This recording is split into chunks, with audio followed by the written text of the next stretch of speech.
Vamos orar, igreja. Vamos pedir ao Espírito Santo que nos conduza à compreensão da palavra, que o Espírito de Deus nos leve à profundidade da palavra, a mergulhar na palavra do Senhor, que a nossa vida seja transformada pelo poder da palavra de Deus. Tem sido, graças a Deus, mas que seja cada vez mais.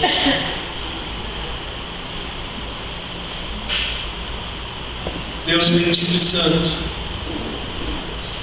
rendo graças a Ti por esse tempo que estamos na Tua presença, Te louvando, Te adorando, oferecendo culto ao Senhor.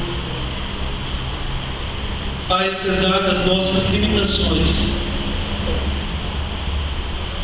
o Senhor nos tem acolhido e cuidado do nosso coração.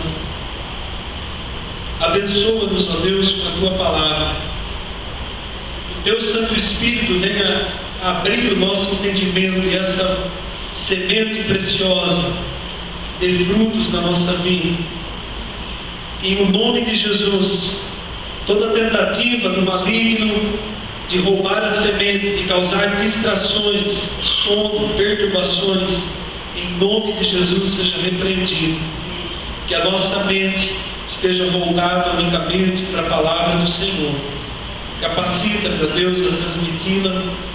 Coloca na minha boca a Tua palavra. E obrigado, Senhor, por tão grande privilégio. Em nome do Teu Filho Jesus Cristo.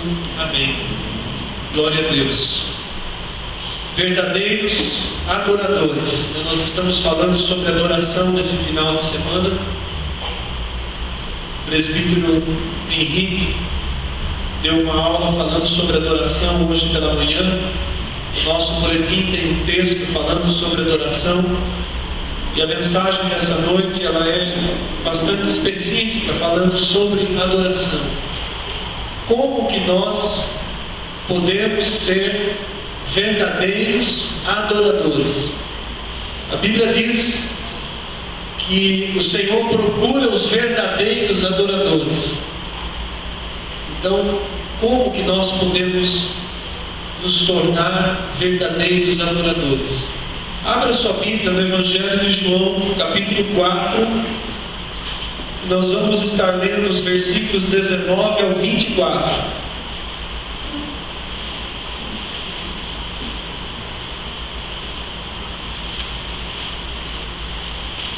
João, capítulo 4, do 19 ao 24.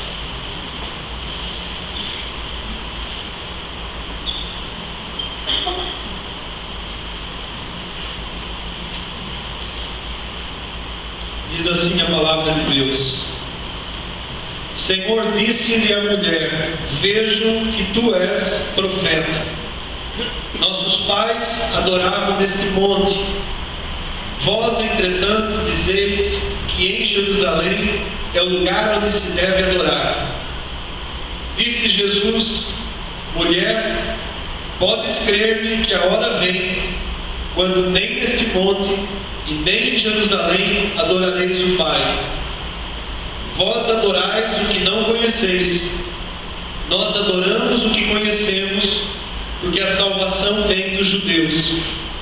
Mas vem a hora, e já chegou, em que os verdadeiros adoradores adorarão o Pai em espírito e em verdade, porque são estes que o Pai procura para seus adoradores. Deus é espírito, e importa que os seus adoradores o adorem em espírito e em verdade. Amém? Amados, as pessoas buscavam um lugar para adorar a Deus. As pessoas precisavam de um lugar para poderem adorar a Deus. E no contexto dessa passagem que nós acabamos de ler, havia uma contenda antiga entre os judeus e os samaritanos a respeito do lugar oficial, né? Qual é o lugar oficial para se adorar o Senhor? Qual é o verdadeiro lugar onde podemos adorar ao Senhor Deus? Havia essa contenda. Os judeus diziam que o lugar verdadeiro de adoração era em Jerusalém, no templo, e que esse lugar era um lugar que havia sido determinado desde os tempos do rei Davi, quando Davi ele tem a visão daquele local no monte, e ele passa depois para o seu filho Salomão, que edifica o templo, e o templo fica edificado ali em Jerusalém. Durante muitos anos o templo é destruído, depois é reconstruído, e na época de Jesus esse templo havia sido ampliado por Herodes, estava em fase de acabamento. Então os judeus diziam: o lugar certo de adoração é aqui, é o templo, é em Jerusalém. Mas os samaritanos, que eram um povo mestiço, oriundo da miscigenação de judeus com outros povos, no período em que Israel ficou sob o domínio assírio, os samaritanos também tinham um lugar que eles diziam: não é em Jerusalém. O lugar correto de adoração é o Monte Gerizim, porque lá atrás, quando Moisés profetizou as bênçãos foram profetizadas do alto do Monte Gerizim. As maldições do Monte Ebal, as bênçãos do Monte Gerizim. Então os samaritanos interpretavam que o lugar correto de adoração era o Monte Gerizim. E o historiador Flávio José, ele diz que quando o templo de Israel foi reconstruído na época de Neemias, Sambalá, que era um dos inimigos que tentou impedir a reconstrução dos muros, ele migra para a região da Samaria, e no Monte Gerizim ele dirige a construção de um templo ali. Um templo para fazer afronta ao templo verdadeiro que havia em Israel. E durante muito tempo houve esse templo construído ali no Monte Gerizim. E também diz o historiador Joséfo que João Hircano, no ano de 164 a.C., ele levantou um grupo e destruiu aquele templo. Então havia ali no Monte Gerizim um local onde no passado houvera um templo que fora destruído. E os samaritanos adoravam ali, havia uma contenda onde é o lugar certo de adoração. E essa mulher que estava na presença de Jesus, ela começa a questionar sobre o lugar certo de adoração. Ela diz: olha, os nossos pais, os nossos antepassados adoravam nesse monte. Entretanto, os judeus dizem que é em Jerusalém o lugar certo de se adorar. Aquela mulher tinha uma dúvida sincera, porque ela desejava buscar a presença de Deus, mas ela não sabia exatamente como. Ela queria saber se ela deveria buscar adorar a Deus ali no próprio Monte Gerizim, no território da Samaria, ou se ela deveria ir de ano em ano para Jerusalém adorar ao Senhor no templo, como os judeus faziam. E aí então Jesus ele intervém, ele corrige essa dúvida que essa mulher tinha. E Jesus diz assim: mulher, pode crer que a hora vem, nem nesse monte e nem em Jerusalém vocês vão adorar a Deus. Jesus intervém, Jesus ali com aquelas palavras, ele aboliu, Jesus removeu uma situação de contenda, de sectarismo, de preferências. Jesus diz: olha, não é no monte que se deve adorar ao Senhor, não é no templo que se deve adorar ao Senhor. Até hoje foi assim, mas daqui para frente não vai mais ser assim. Daqui para frente não vai mais ser dessa forma que se adora ao Senhor. Não vai mais ser necessário um lugar específico para adorar o Senhor. O Senhor não vai estar mais restrito a receber adoração somente no alto do monte ou dentro de um templo. Jesus começa a deixar de uma forma transparente como é que seria a adoração após a sua vida. Como seria a adoração no tempo da graça. É isso que Jesus começa a trazer naquele diálogo com aquela mulher. Jesus aboliu o sectarismo, aquela história de dizer assim: A adoração mesmo é na minha igreja, não é na sua. A minha igreja tem a verdadeira adoração, porque o nosso ministério de louvor é o melhor que tem na cidade. Então a nossa adoração é a melhor que tem. Isso é sectarismo, amados.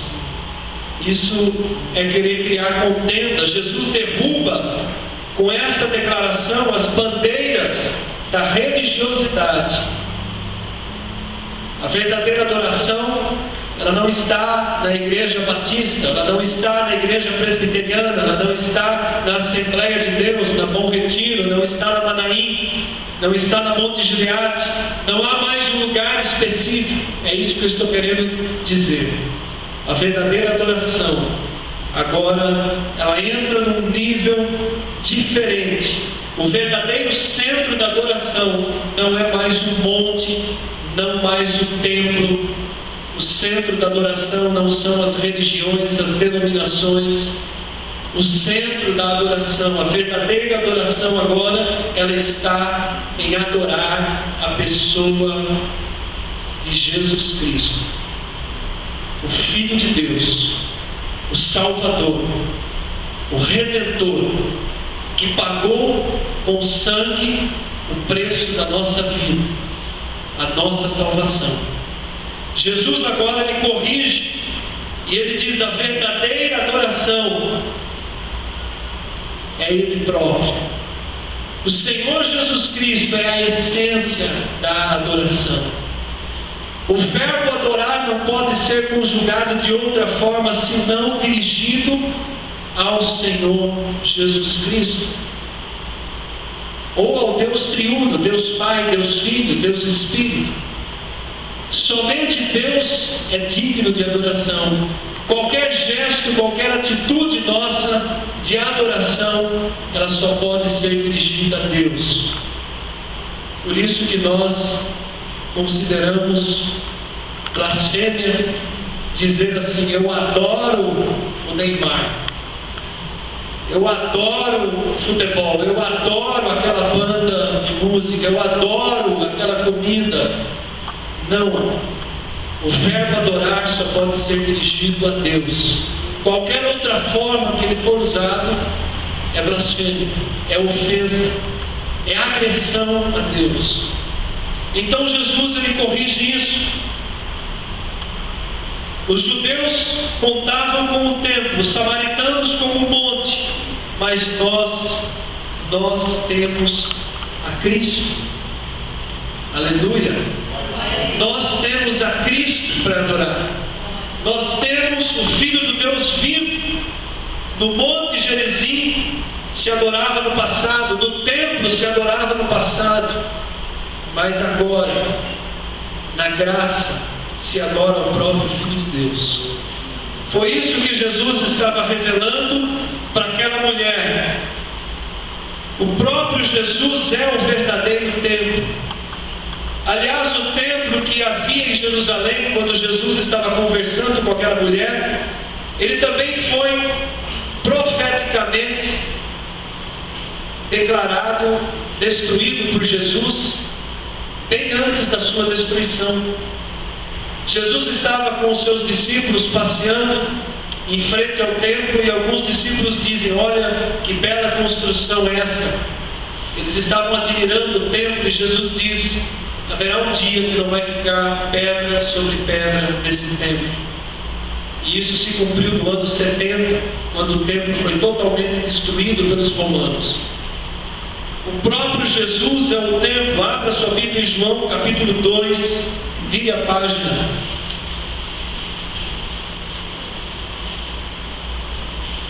João capítulo 2, os versículos 19 a 21.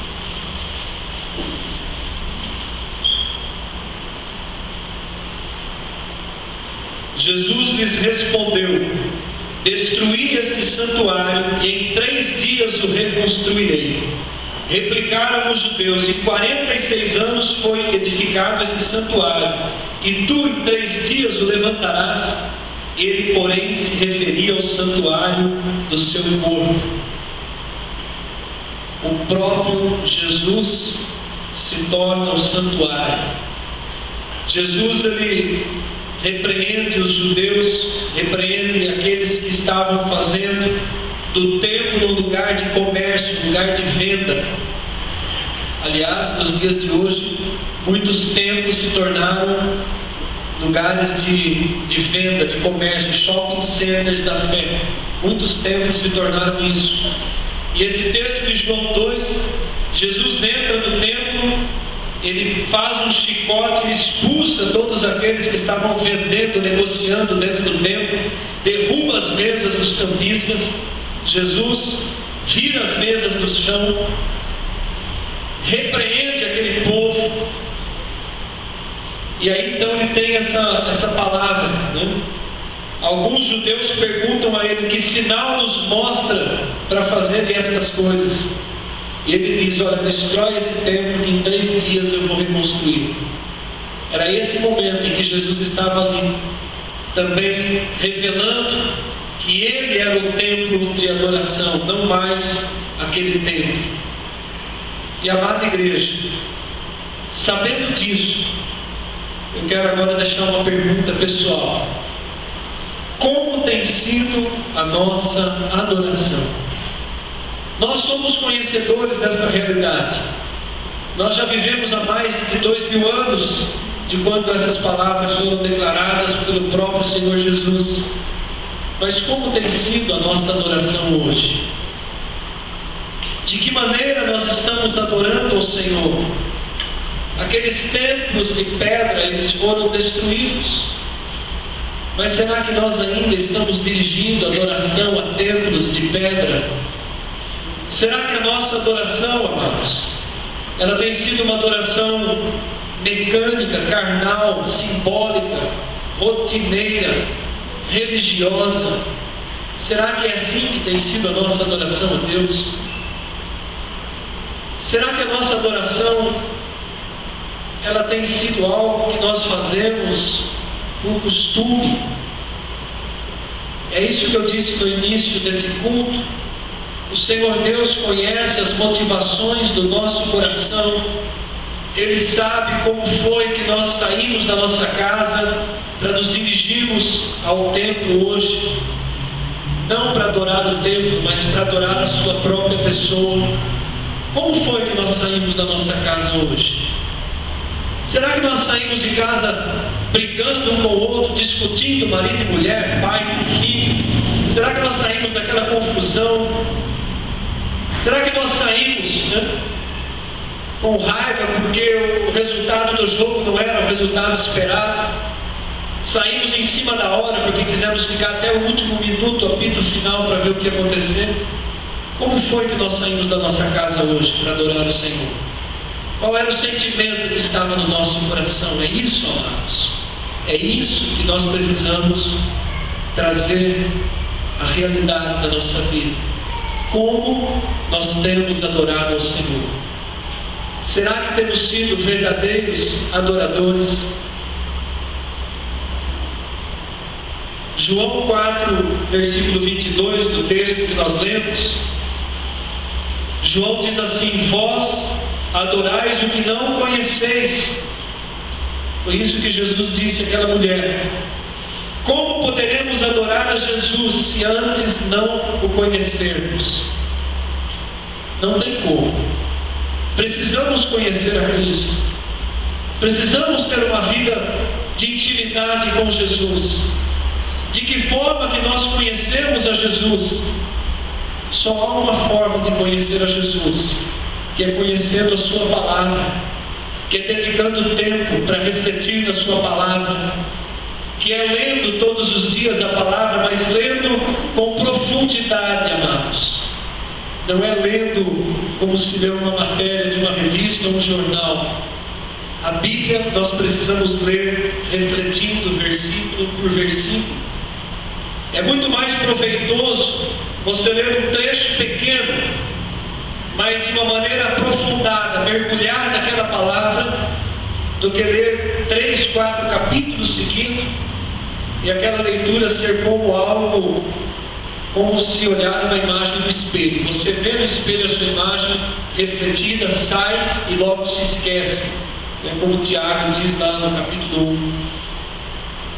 Muito mais proveitoso é ler 2 ou 3 versículos, mas aprofundar essa palavra na nossa vida, porque é isso que vai nos levar a conhecer Jesus Cristo. E conhecendo a Jesus, nós poderemos adorá-lo de verdade. Jesus disse para a mulher: vós adorais o que não conheceis. Então, para que possamos adorar a Cristo, antes precisamos conhecê-lo, conhecer a sua palavra, os seus ensinamentos, refletir nas suas palavras. Quando ele mesmo diz: conhecereis a verdade, e a verdade vos libertará. Às vezes ficar refletindo horas em cima dessa palavra, desse único versículo, é mais proveitoso do que ler um grande texto sem atenção. Mas Jesus disse: conhecereis a verdade vos libertará. O que significa isso? O que é a verdade? O próprio Jesus é a verdade. Ele diz: eu sou o caminho e a verdade e a vida.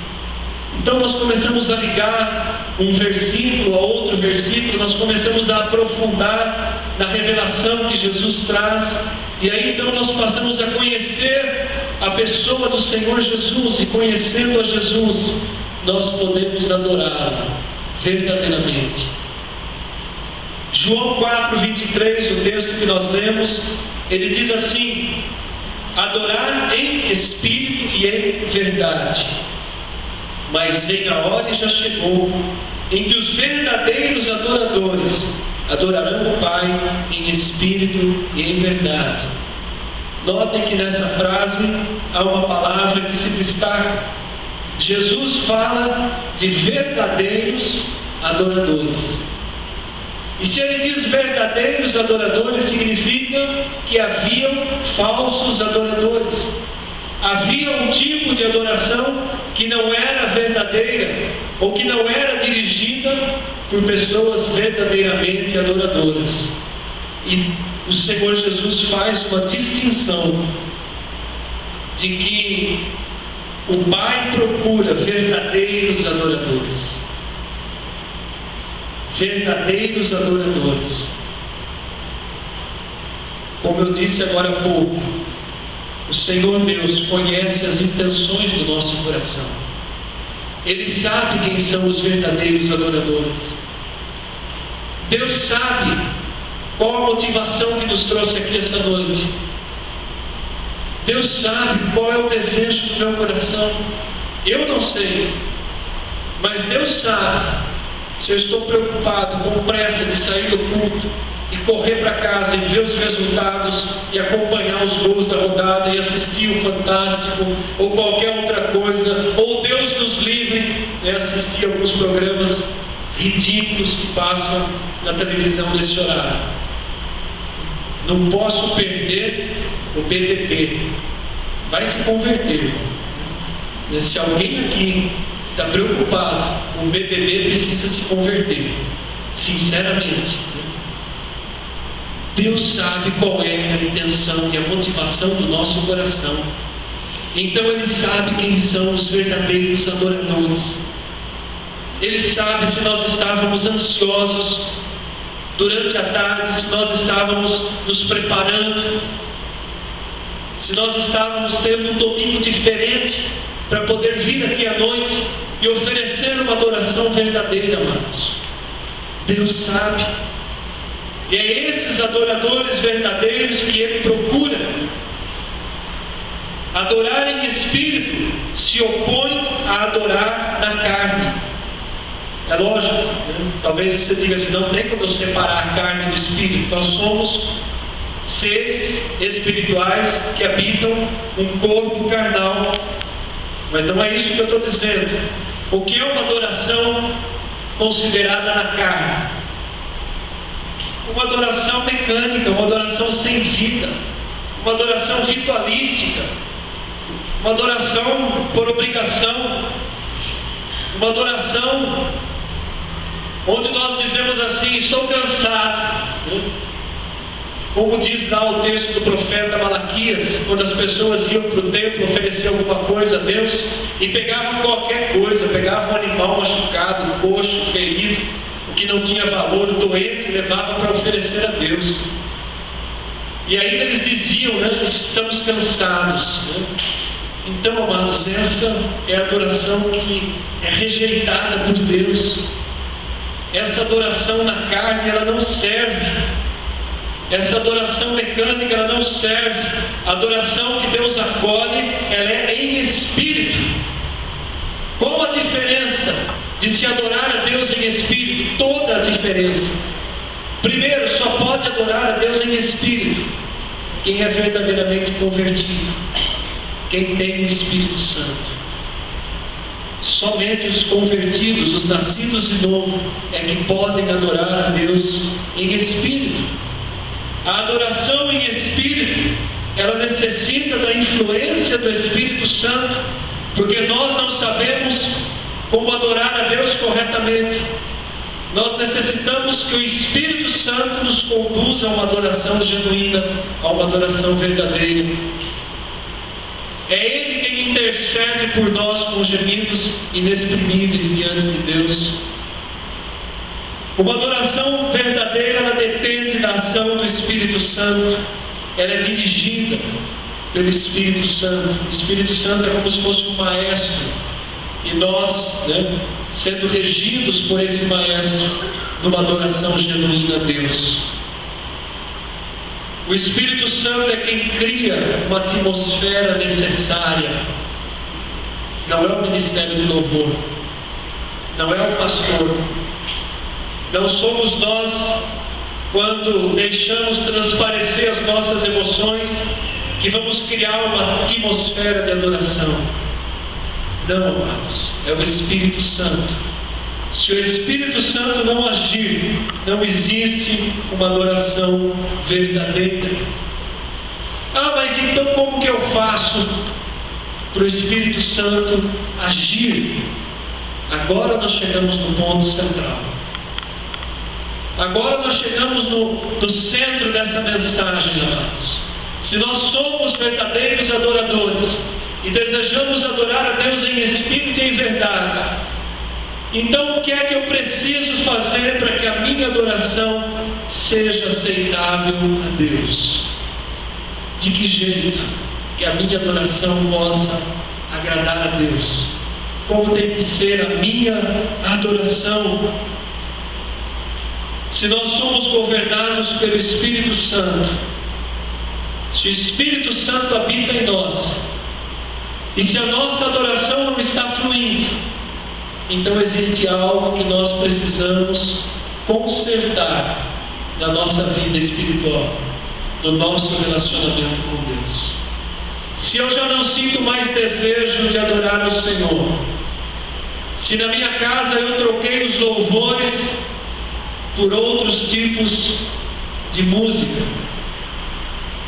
se eu não tenho mais tempo, não encontro mais tempo, se eu não consigo dar prioridade ao meu relacionamento com Deus, então algo precisa mudar na minha vida. Algo precisa mudar e depende de mim, depende da minha atitude em relação a Deus. Se eu me encher dos valores, dos prazeres, das coisas do mundo, não há como a minha adoração se tornar uma adoração em espírito e em verdade, se a minha cabeça está cheia de notícias ruins, de jornais, de maldade, de violência. Se eu sinto prazer em ficar dedicando tempo às desgraças que acontecem todos os dias, se eu encho o meu coração disso, se eu encho os meus olhos de pornografia, como que a minha adoração vai ser verdadeira? Se na minha casa eu não tenho um relacionamento de paz com a minha esposa, se eu sou grosso, se eu sou estúpido, se a minha esposa é indiferente, não se importa, se com os meus filhos eu não tenho um relacionamento de paz, como que a minha adoração a Deus vai ser verdadeira? A igreja está compreendendo o raciocínio, que para que a nossa adoração seja verdadeira, o nosso estilo de vida tem que ser diferente, o nosso dia a dia, as nossas atitudes têm que ser diferentes, que a adoração não é só um momento, dentro do culto que a adoração é um estilo de vida, é o nosso dia a dia, amados. Que é importante as menores atitudes que eu tenho dentro da minha casa, que coisas que muitas vezes eu considero insignificantes, elas podem afetar a minha adoração a Deus, como eu citei agora, o relacionamento, atitudes dentro do casamento, atitudes dentro do lar, atitudes do dia a dia lá fora. Como que a nossa adoração vai ser verdadeira?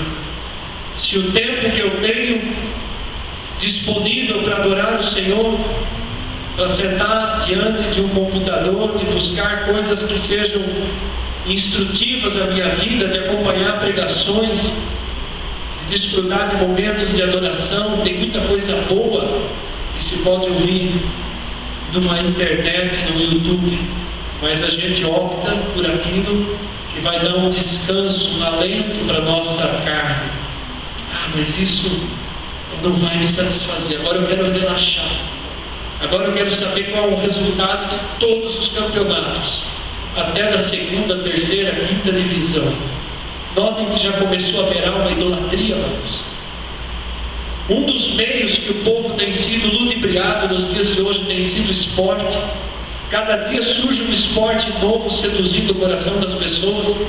Daqui um dia vai ter campeonato mundial de fumeca, e as pessoas vão parar na frente da televisão assim para assistir quem é o campeão, quem vai disputar a final. Tem gente que fica horas e horas vendo na televisão um jogo de baralho.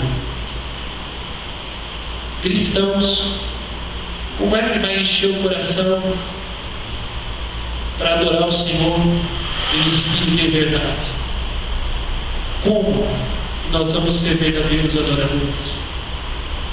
De que jeito eu posso ser um verdadeiro adorador? Esse é o centro da mensagem de hoje. Nós temos orado a pessoas do Ministério de Intercessão que estão jejuando por um propósito que nós fizemos, de que nesse retiro espiritual, na graça e misericórdia, Deus venha fazer algo diferente, que traga um despertamento na nossa igreja. Porque sabe como nós temos sido? Nós estamos como ovelhas gordas, sadias, bem gordas, mas não estamos saindo do lugar para fazer nem as mínimas coisas, nem mesmo para participar do grupo de oração. Estamos cheios, satisfeitos. E esse é o caminho mais curto para a mornidão e para o esfriamento, para uma morte espiritual, para a religiosidade. E eu tenho visto isso com grande preocupação. Então nós precisamos entender que nós não estamos bem no pedaço com Deus. Nós estamos nos engordando, conhecemos a palavra, somos uma igreja zelosa pela palavra, pelo ensino, mas tudo isso está retido. Precisamos fazer apelos para que o povo venha numa escola dominical quando deveria vir por alegria, apelos para que consigamos ter aí 4 ou 5 pessoas para uma visita no hospital, na capelania hospitalar, apelos para um grupo familiar. Daqui um dia vamos ter que fazer apelos para o culto. O pastor vai ter que sair durante a semana, de casa em casa, ou telefonando: olha, vem para o culto domingo. Aonde nós vamos chegar, irmãos? Domingo haviam cadeiras em todos os lugares dando culto. Aonde estão essas pessoas hoje? São aqueles que vêm no culto só na Santa Ceia. Isso é vergonhoso. Isso é pecado diante de Deus. É desprezo ao culto do Senhor. Aonde nós vamos chegar? Então, nós não estamos bem. O Espírito tem revelado isso. Nós não estamos bem. Somos uma igreja bonita, uma igreja equilibrada, uma igreja bem financeiramente, uma igreja zelosa de muitas coisas, mas talvez se nós vivêssemos no tempo do apóstolo João, ia chegar uma cartinha para a gente estar lendo: lembra-te de onde caíste, volta ao primeiro amor, se coloca de pé novamente para adorar o Senhor. Nós não estamos bem no pedaço. Como que nós vamos ser verdadeiros adoradores? Para adorar em espírito, precisamos estar cheios do Espírito. Cheios do Espírito. A única forma de podermos adorar a Deus em espírito é estarmos cheios do Espírito. Eu quero que você abra comigo a carta de Paulo aos Efésios, no capítulo 4, e nós vamos ver 6 aspectos importantes que precisamos trazer para a nossa vida, para que a nossa adoração seja em espírito e em verdade. Não adianta eu estar aqui somente apontando as nossas falhas como igreja, se nós também não apontarmos a forma de nos corrigirmos como igreja de Deus.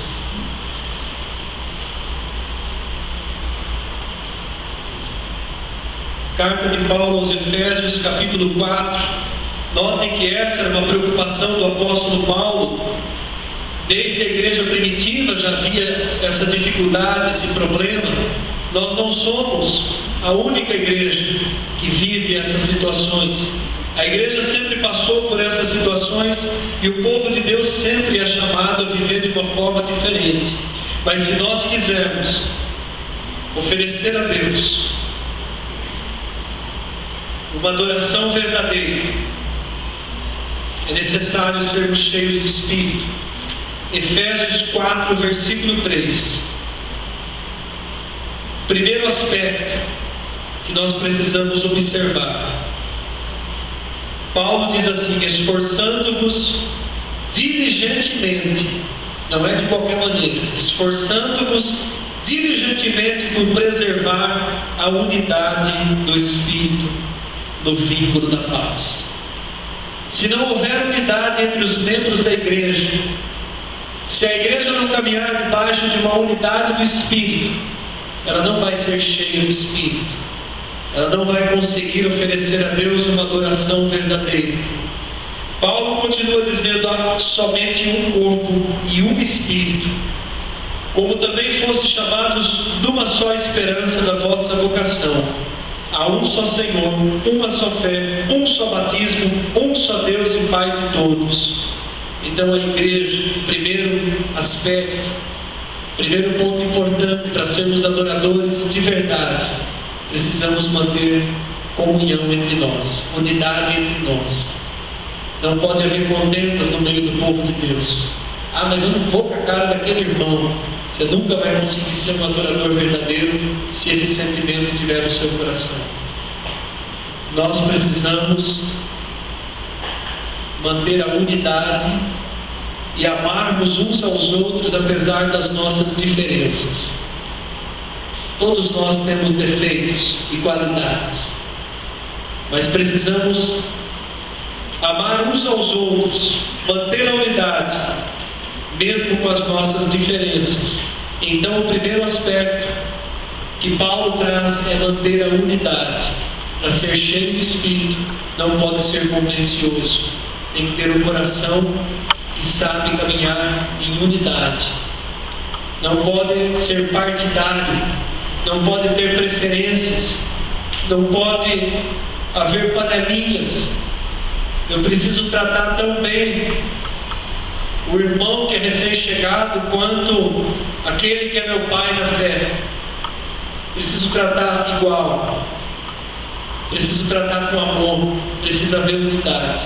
Então esse é o primeiro aspecto, amados, para que possamos ser cheios do Espírito.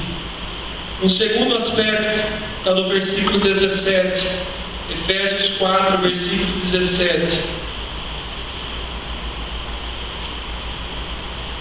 Isto, portanto, digo e do Senhor testifico, que não andeis como também andam os gentios, na vaidade dos seus próprios pensamentos.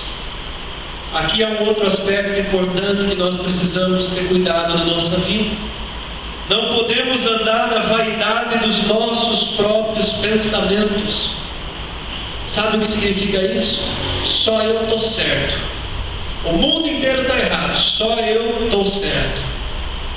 É a obstinação, é a teimosia, é o não querer se dobrar à vontade de Deus.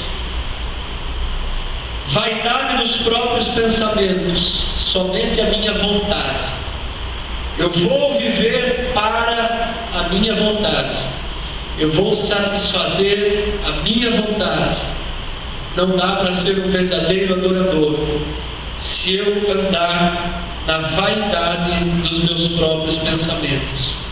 Andar na vaidade dos próprios pensamentos está diretamente relacionado a viver para si próprio, a viver para os seus desejos, a viver unicamente para si, a substituir a Deus de estar no primeiro lugar, no centro da nossa vida, para que nós sejamos o próprio centro da nossa vida, porque a minha vontade precisa ser satisfeita.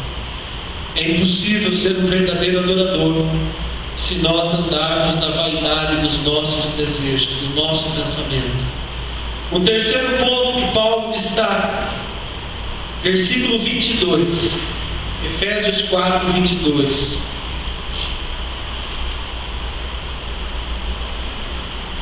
Vos despojeis do velho homem que se corrompe segundo as concupiscências do engano. No sentido de que, quanto ao trato do passado, vos despojeis do velho homem que se corrompe segundo a concupiscência do engano. Então, o terceiro aspecto seria despojar-se do velho homem. Não há como ser um verdadeiro adorador se eu ainda estou ligado aos desejos da minha carne, de antes da minha conversão, às fraquezas da minha natureza carnal. Paulo diz que é necessário despojar-se do velho homem. Despojar-se é jogar fora. A gente joga fora, depois a gente busca de novo. A gente abandona um mau hábito, abandona um pecado, daí um tempo a gente está fazendo concessão e trazendo de volta para dentro da nossa vida. A gente faz uma limpeza na nossa casa, quebra as imagens, né? Vou usar essa alegoria. A gente joga fora tudo o que representava alguma forma de idolatria. Começo de conversão é assim, né? A gente joga fora um monte de coisa que representava o nosso passado. E depois, devagarzinho, depois de um tempo, a gente vai buscando de novo. A gente vai trazendo de volta para a nossa vida coisas que já havíamos lançado fora. Não dá para ser um verdadeiro adorador se nós não nos despojarmos do velho homem. Se nós voltarmos a viver conforme a antiga natureza, não dá para ser um verdadeiro adorador. A nossa adoração não vai ser verdadeira. Não vamos ser cheios do Espírito. Um quarto aspecto, eu já estou quase terminando, versículo 27 do mesmo capítulo. Vamos ler todos juntos, é um versículo curtinho. 1, 2, 3. Nem deis lugar ao diabo. Amados, não dá para ser um verdadeiro adorador. Não dá para ser cheio do Espírito se nós estamos dando lugar para Satanás. Se nós estamos dando lugar ao diabo.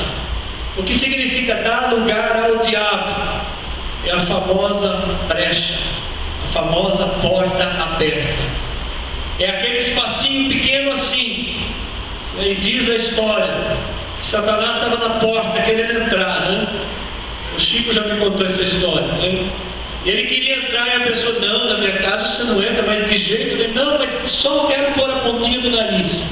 Não, na minha casa você não entra, mas só a ponta do nariz. E tanto Satanás insistir, tá bom, só a ponta do nariz. E ele entra de costa. É assim, meu filho. Ele entra de costa. Ele entrou para pôr a ponta do nariz, ele entrou de corpo inteiro. Não dar brecha.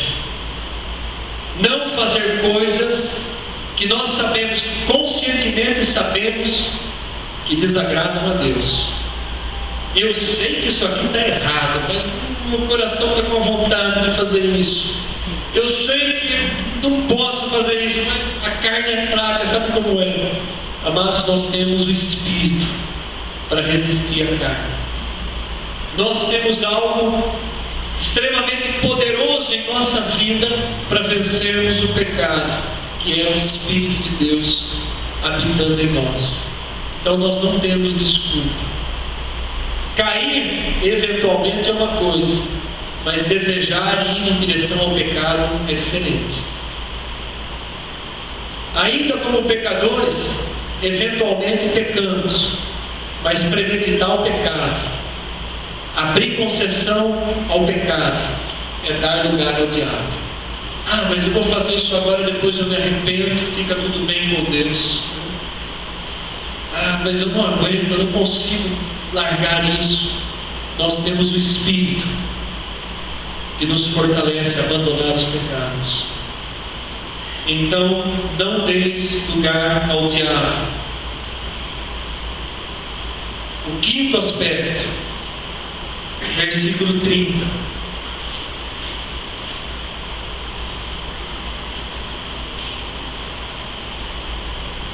E não entristeçais o Espírito de Deus, no qual fostes selados para o dia da redenção. O Espírito Santo é Deus. O Espírito Santo é um ser pessoal. O Espírito Santo tem sentimentos. O Espírito Santo se alegra e também se ofende, também se entristece. O Espírito Santo é um ser pessoal que pode ser entristecido.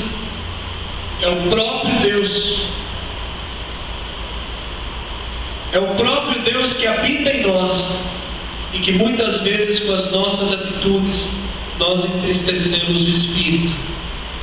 Não podemos ser verdadeiros adoradores, não podemos ser cheios do Espírito se as nossas atitudes entristecem o Espírito.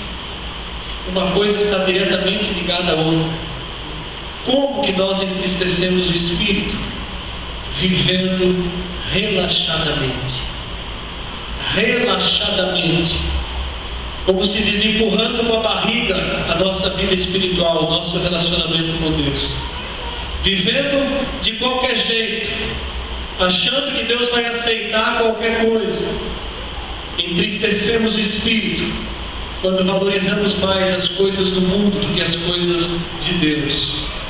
E por último, Efésios 5:18,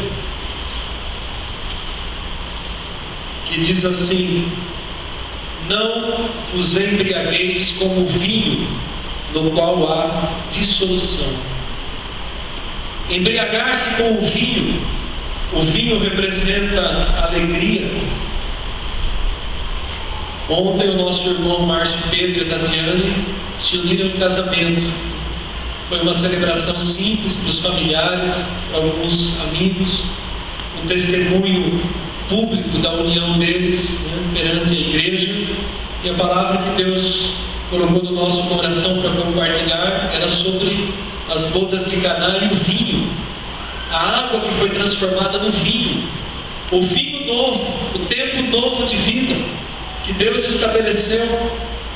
O vinho representa alegria, mas aqui o apóstolo Paulo fala de um outro vinho. Não está falando do vinho novo de Deus, não está falando do vinho novo que é um símbolo da manifestação do Espírito. Ele está falando de um vinho que é oferecido para dissolução. Ele está falando de um vinho que não causa alegria, mas causa embriaguez. Paulo está falando do vinho que o mundo oferece. E muitos cristãos têm buscado, ao invés do vinho da alegria que o Espírito oferece, estão buscando do vinho que embriaga, que o mundo oferece. Não dá para nós sermos verdadeiros adoradores se nós estamos buscando alegria nas coisas do mundo. Se o que alegra o meu coração não são as coisas de Deus, mas são as coisas do mundo. Se a alegria do meu coração é o dinheiro, são as bênçãos materiais. Se a alegria do meu coração é um passeio, seja lá o quê.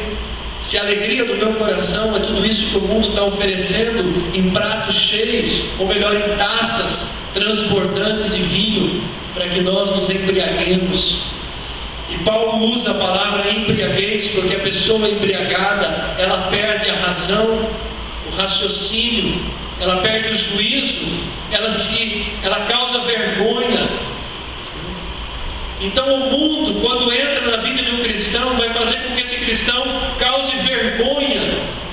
Ao invés de exaltar a Deus, ele vai envergonhar a Deus com as atitudes. Não dá para oferecer verdadeira adoração se eu estiver me embriagando com o vinho que o mundo oferece. Eu não vou ser um verdadeiro adorador nunca se eu tenho buscado alegrar a minha vida nas fontes, nos tonéis de vinho do mundo. Não tem como, amados. Então, voltando para o nosso texto inicial de João, capítulo 4, quando o Senhor Jesus diz: vem a hora e já chegou, em que os verdadeiros adoradores adorarão o Pai em espírito e em verdade, porque são estes que o Pai procura para seus adoradores. Deus é Espírito, e importa que os seus adoradores o adorem em espírito e em verdade. Então nós adoramos a Deus em espírito. A nossa carne participa, as nossas emoções estão presentes. É normal chorar, rir, se alegrar quando adoramos a Deus, porque as nossas emoções fazem parte. Mas as nossas emoções e a nossa carne, elas precisam estar regidas pelo Espírito de Deus. Para que isso aconteça, o nosso espírito precisa estar em submissão, em ligação direta ao Espírito Santo de Deus. Senão a nossa adoração vai ser sempre uma adoração fria. Às vezes a gente ouve as pessoas dizendo assim: nosso culto foi uma bênção, Deus se manifestou, foi algo diferente. Às vezes dizem: nosso culto foi frio, a adoração estava ruim, o louvor não ia, não fluía nada. A culpa não é do Espírito quando isso acontece. A culpa é nossa, porque saímos da nossa casa de qualquer jeito, entramos na igreja no culto de qualquer jeito, e depois queremos que o culto seja uma bênção, que tudo flua no poder do Espírito. Nós não estamos cheios do Espírito, como vai fluir no poder do Espírito? Então, quando o culto não é uma bênção, a culpa não é do louvor, não é do pastor, não é da intercessão, a culpa é de cada um, porque não estamos cheios do Espírito, não estamos adorando a Deus como verdadeiros adoradores. E Paulo finaliza no versículo que nós lemos, Efésios 5,19: enchei-nos do Espírito. Só podemos ser verdadeiros adoradores se nós nos enchermos do Espírito. Não tem outro caminho hoje. Se nós queremos resgatar o avivamento, o despertamento, o primeiro passo é cada um olhar para a própria vida e se tornar um verdadeiro adorador. Se nós queremos os dons espirituais, se queremos orar em línguas, interpretar, se queremos ser cheios do Espírito, precisamos olhar para a nossa própria vida e ver se temos sido verdadeiros adoradores. Quem está de verdade em primeiro lugar na nossa vida? A quem eu tenho dedicado a maior parte do meu tempo? A mim mesmo ou ao meu Salvador? Eu havia pensado, falei, quem sabe no final do culto hoje nós vamos chamar o Ministério de Louvor depois dessa palavra, e nós vamos chamar todo mundo aqui para frente e vamos clamar a Deus e vamos ver um derramamento tremendo do Espírito, as pessoas orarem em língua, as pessoas caírem no chão, como a gente já viu algumas vezes. A nossa vontade é que isso acontecesse em todo culto, que acontecesse no retiro espiritual, mas sabe, igreja, não vai acontecer. Não vai acontecer se não começar no meu coração. Se eu não me dispor a buscar a Deus pessoalmente, em espírito e em verdade. Eu não posso depender da fé do meu irmão, não posso depender da fé da minha esposa, não posso depender da fé do pastor, da fé do presbítero, da fé da irmã que é intercessora. Não posso depender da fé de ninguém. É a minha fé com Deus, é o meu relacionamento com Deus, é a minha busca, a minha fome, a minha sede de Deus que vai fazer diferença se cada culto eu vou estar sendo um verdadeiro adorador ou não. Se eu vou ser um verdadeiro adorador ou um hipócrita. Se eu vou levantar as minhas mãos e a minha mente vai estar totalmente tomada pelo Espírito, ou se eu vou estar com a mão levantada olhando o que o vizinho do lado está fazendo, me escandalizando se alguém está orando alto. Verdadeira adoração, quando somos tomados pelo Espírito, nós transcendemos. É como se não estivéssemos no tempo. A nossa mente, ela entra numa intimidade, numa ligação profunda com o Espírito Santo de Deus. Às vezes dura alguns minutos, às vezes é rápido, mas quanto mais nós dedicarmos tempo, mais nos aprofundarmos, mais intensamente nós vamos desfrutar da manifestação do Espírito de Deus. Não tem fórmula mágica. Não existe aquela coisa, agora vamos todo mundo orar em língua, blá blá blá blá blá, começa a mexer sua língua. Isso aí é mentira, isso é falso.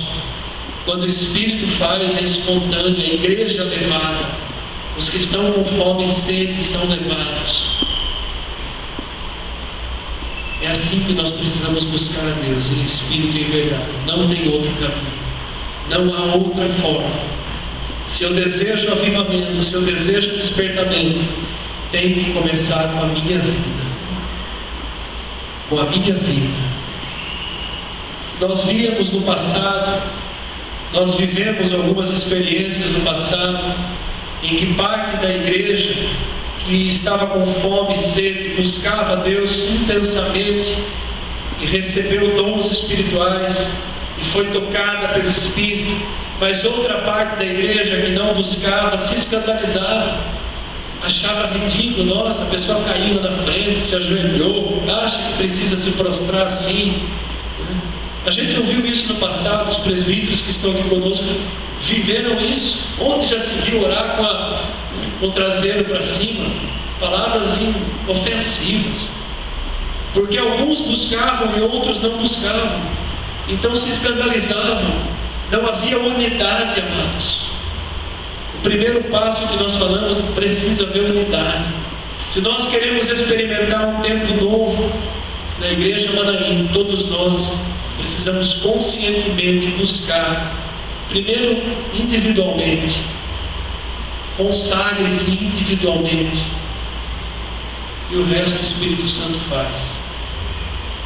Nós só precisamos nos consagrar, voltar à adoração, voltar ao louvor na nossa casa, no nosso carro, no nosso dia a dia, encher o nosso ouvido, a nossa alma com as coisas que vêm de Deus.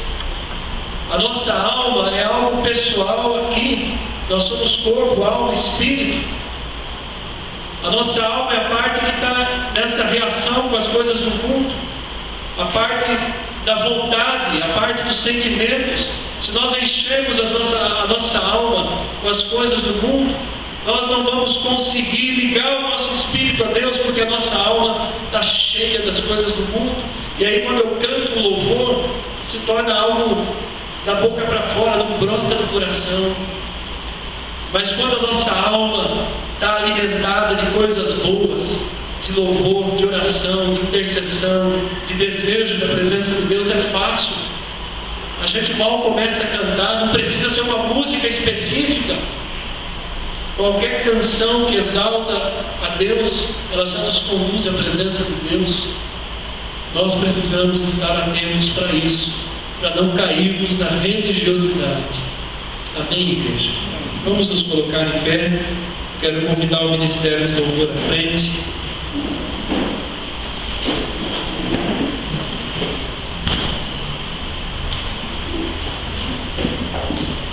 Nós desejamos que o Senhor comece essa obra de restauração da nossa vida espiritual, da nossa adoração.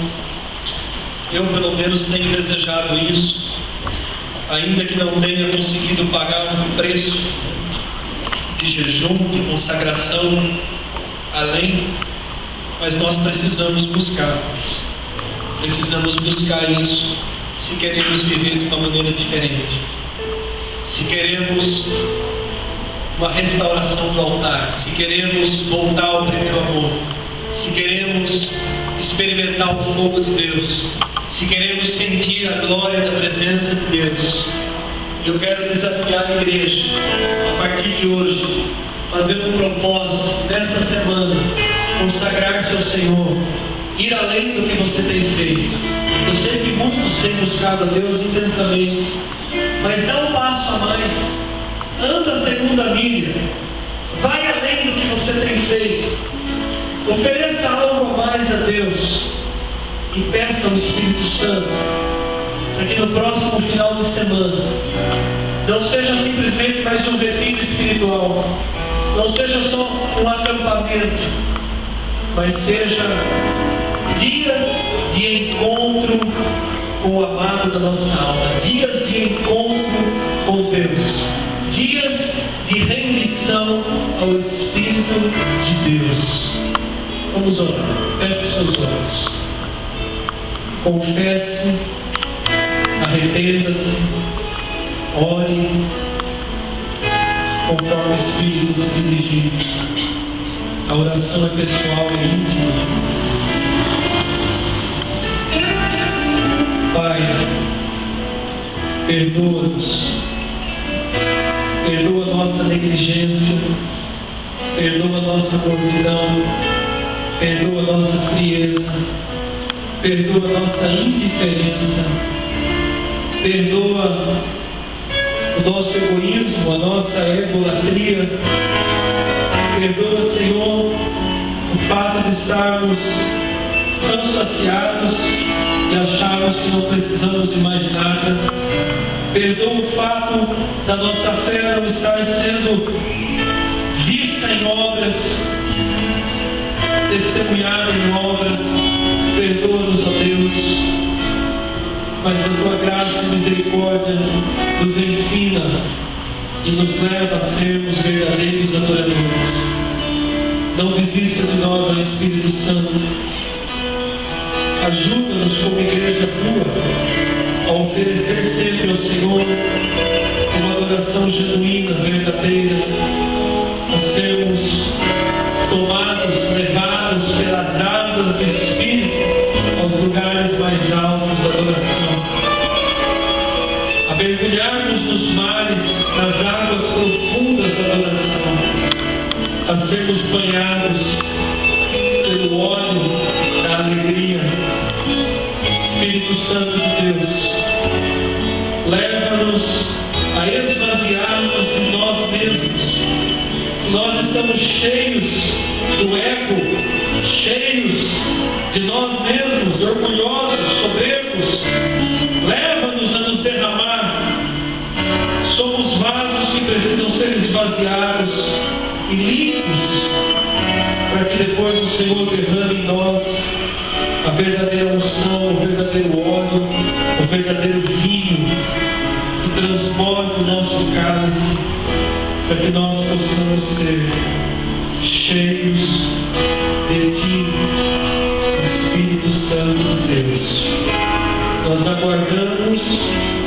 aguardaremos em consagração a Tua manifestação. Nós, Igreja Manaim, possamos aguardar e nos preparar para a manifestação Tua, Santo Espírito de Deus. Amém. Em nome de Jesus Cristo.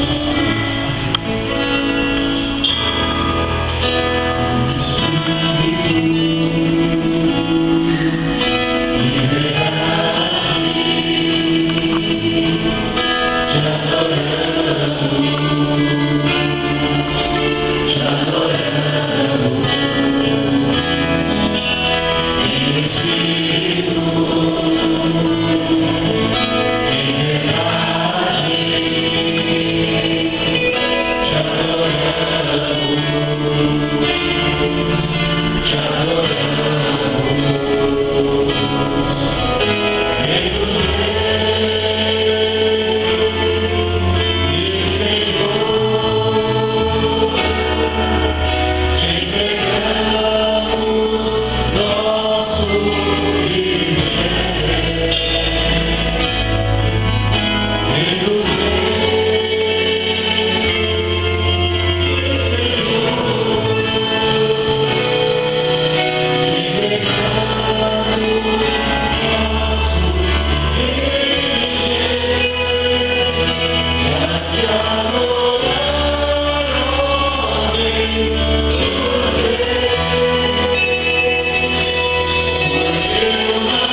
Senhor Jesus. Vamos levantar as nossas mãos. Que a graça e a paz do Senhor Jesus Cristo, o amor do Pai e a comunhão do Espírito permaneçam conosco. Amém. E glória a Deus. Dê um abraço a quem está ao seu lado. Desejo uma semana abençoada, uma semana de